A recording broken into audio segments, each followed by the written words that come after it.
Classification of carbohydrates depending upon taste, they are classified into two types: sugars, non-sugars.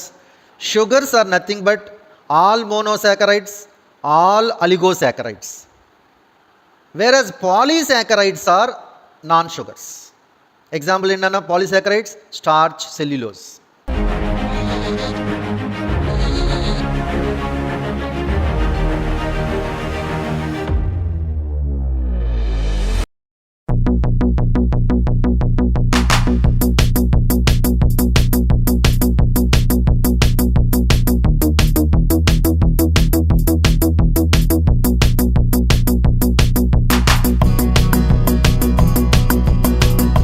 Monosaccharides hydrolyse జరిగితే ఫర్దర్గా split అవ్వవు.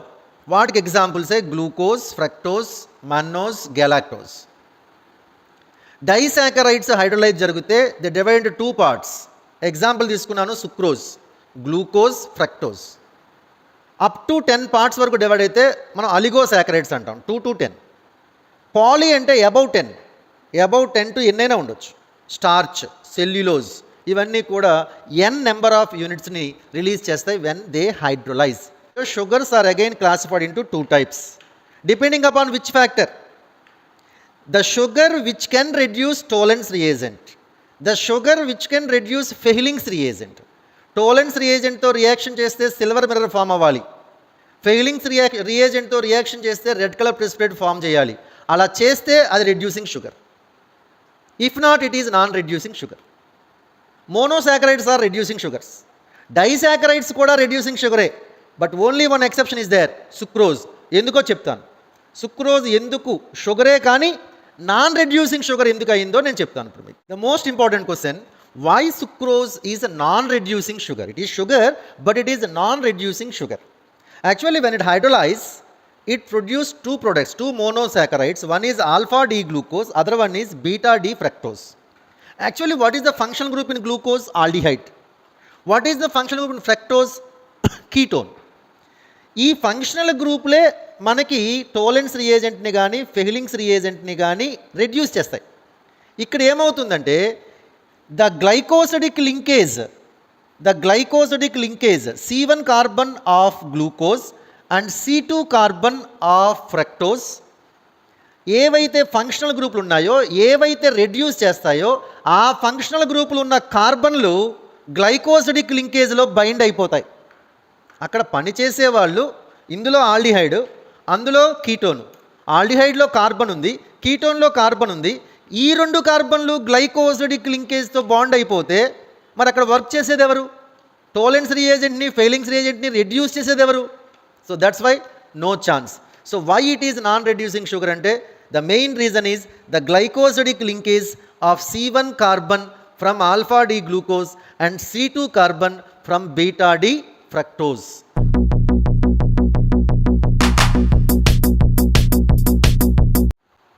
The formula is same, but there are little differences in structures. అన్నిటికీ formula సేమే, but magic ఎక్కడ ఉందంటే వాటి స్ట్రక్చర్స్లో ఉంది. చూడండి, all these are hexose means 6 కార్బన్స్తో ఉన్నవి. And all these monomers contain 5 hydroxy groups. 1, 2, 3, 4, 5. Any structure when you observe, they contain 5 hydroxyl groups. Okay. And furtherగా once observe the glucose and mannose structure. ఎక్కడ ఉంది difference? Functional group same. Second కార్బన్లో OH, ఇక్కడ H ఉంది, అంటే second కార్బన్లో difference వచ్చింది. Configuration అంతా సేమే, సెకండ్ కార్బన్ డిఫరెన్స్ వచ్చింది. జాగ్రత్తగా చూడండి. ఇప్పుడు ఒకటి డెఫినేషన్ చెప్తున్నాను. Epimer. What is epimer? If the configuration change is observed other than first carbon అంటే it may be C2, C3, C4, C5 like that. So other than first carbon కనుక configuration change వస్తే వాటిని epimers అంటాం. So D glucose and D mannose are C2 epimer. D glucose and D mannose are C2 epimer. Right. What is the difference between D-mannose and D-galactose? D-mannose formula C6H12O6, D-galactose formula C6H12O6, having same functional group, but configuration first one same, not first one, second one same, third one same, fourth one చూడండి, fourth కార్బన్లో ఇక్కడ OH ఉంది, ఇక్కడ H ఉంది. అంటే configuration ఎక్కడ change అయిందిరా? 4 దగ్గర. అంటే వీటిని ఏమనొచ్చమ్మా? C4 ఎపీమర్స్. సో చాలా ఇంపార్టెంట్ పాయింట్స్ అండి ఇవి. Glucose and mannose having same functional group and they are C2 epimer. Mannose and galactose having same functional group and they are C4 epimers. Whereas fructose is quite different from these three. These three are aldose having aldehyde functional group and this one contains ketone functional group. That's why it is known as ketose. ఇందాక ఎపీమర్ చెప్పా. Other than first carbon ఎక్కడ configuration change ఉన్నా ఎపీమర్. మరి first కార్బన్లో change ఉంటే ఏమంటాం? యానోమర్ అంటాం. First కార్బన్లో change ఉంటే యానోమర్.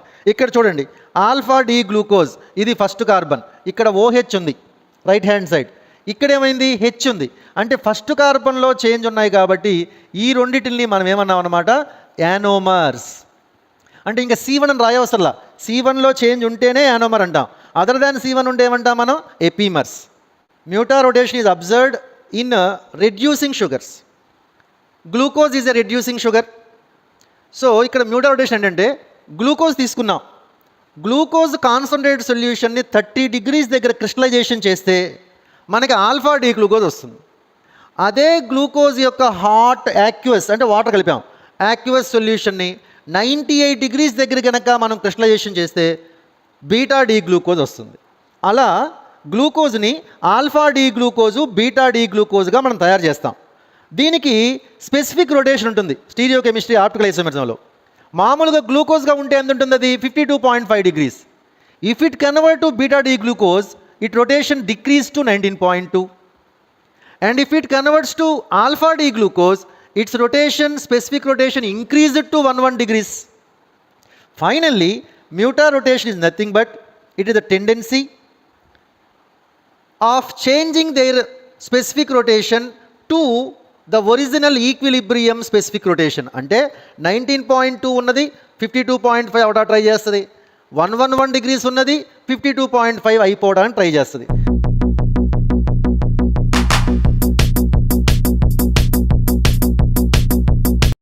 What is glycosidic linkage? Glycosidic linkage is the linkage formed with oxygen between two monomer units. ఈ లింకేజ్ ఎక్కడ ఫామ్ అవుతుంది?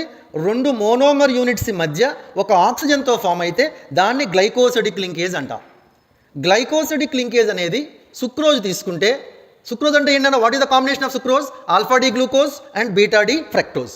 So here the first carbon C1లో ఉన్నటువంటి ఈ OH హైడ్రాక్సైడ్, అండ్ హియర్ ఇక్కడ చూడండి జాగ్రత్తగా, in fructose this is the first carbon and this is the second carbon. So second కార్బన్కి ఏమి అటాచ్ అయింది? OH. ఈ 2 OHల్లోంచి ఒక వాటర్ బయటకు వచ్చేస్తే అప్పుడు మనకి ఏ లింక్ ఫామ్ అవుతుంది? ఇక్కడ ఇలా ఫామ్ అవుతుంది, ప్లస్ వాటర్ బయటకు వచ్చేస్తుంది. ఈ లింకేజ్నే మనం గ్లైకోసిడిక్ లింకేజ్ అంటాం. అంటే 2 monomer units, OH of 1 monomer with OH of another monomer interlink and release water molecule and they form a bond with oxygen. దీన్ని గ్లైకోసిడిక్ లింకేజ్ అంటాం. ఇన్ లాస్ట్ ఇప్పుడు మీకు నేను గ్లైకోసిడిక్ లింకేజ్ ఒకటి చెప్పాను, సుక్రోజ్. ఇప్పుడు ఒక చార్ట్ ఇస్తాను, వీటి నుంచి ఒక బిట్ డెఫినెట్గా వస్తుంది. ఎస్పెషల్లీ సుక్రోజ్లో రెండిట్లోనూ కూడా ఫంక్షనల్ గ్రూప్ కార్బన్ ఇన్వాల్వ్ అవ్వటం వలన అది నాన్ రెడ్యూసింగ్ షుగర్ అయింది. మిగిలిన వాటిలో మాల్టోజ్ ఒక మోనోమర్లో C1, అనదర్ మోనోమర్లో C1 C4 alpha D glucose units ఉంటాయి. లాక్టోజ్లో సేమ్ C1 C4ఏ, కాకపోతే లాక్టోజ్ మిల్క్ షుగర్లో బీటా డి గ్లూకోజ్ యూనిట్స్ మధ్య ఈ బాండ్ ఫామ్ అవుతుంది. ఇక starch it is a polymer కదా, ఇట్ ఈజ్ నాన్ షుగర్ కదా, నెంబర్ ఆఫ్ ఉంటాయి, n మ్యాక్సిమం ఉంటాయి. ఏంటి లింకేజ్ అక్కడ? C1 C4 alpha D glucose. స్టార్చ్లో ఒక మోస్ట్ ఇంపార్టెంట్ పాయింట్ ఏంటంటే, starch contain 2 parts. One is amylose and other one is amylopectin. Amylopectin main chain is amylose and branches ఏవైతే ఉంటాయో దాన్ని ఎమైలోపెక్టిన్ అంటాం. కాబట్టి మెయిన్ చైన్లో ఉండే యూనిట్స్ వచ్చేటప్పటికి C1 C4 అయితే, బ్రాంచింగ్లో వచ్చేటప్పటికి C1 C6 వస్తుంది. మిమ్మల్ని ఇలా అడుగుతాడు లింకేజ్లో, ఎమైలోపెక్టిన్లో కూడా 2 ఉంటాయి, ఒక బ్రాంచ్ ఇప్పుడు ఇలా ఉంది నాన్న, ఇలా ఒక బ్రాంచ్ స్టార్ట్ అయింది. దీంట్లో C1 C4 ఉంటుంది, కానీ ఈ లింకేజ్ దగ్గర మాత్రం, బ్రాంచింగ్ దగ్గర మాత్రం C1 C6 వస్తుంది. ఇందులోనూ C1 C4 ఉంటుంది, ఇందులోనూ C1 C4 ఉంటుంది. బట్ ఎక్కడెక్కడైతే మనకి బ్రాంచింగ్ ఉంటుందో ఆ బ్రాంచింగ్ దగ్గర C1 C6 లింకేజ్ ఉంటుంది. చాలా ఈజీ అని గుర్తుపెట్టుకోవడం. ఫస్ట్ ఇంకా ఏం మిస్ అయ్యాం మనం? ఒక్కటి మిస్ అయ్యాం, సెల్యులోజ్. సెల్యులోజ్లో ఏముంటుంది? సెల్యులోజ్. సో సెల్యులోజ్ అనేది పాలిమర్. ఇందులో ఉండే యూనిట్స్ కూడా C1 C4A, but beta D glucose units ఉంటాయి. జాగ్రత్తగా ఈ 5 sucrose, maltose, lactose, starch and cellulose చదివితే ఒక బిట్ డెఫినెట్గా వస్తుంది మీకు. Another important point in starch, note down, amylose is water soluble. స్టార్చ్లో ఉన్నటువంటి 2 పార్ట్స్లో amylose is water soluble, whereas amylopectin is water insoluble. Water insoluble. At the same time, amylose gives blue color with iodine solution. Whereas amylopectin doesn't give blue color with iodine solution. So this is the way to identify which one is amylose and which one is amylopectin. బయోమాలిక్యూల్స్లో amino acids నుంచి కూడా bit వచ్చే chance ఉంది.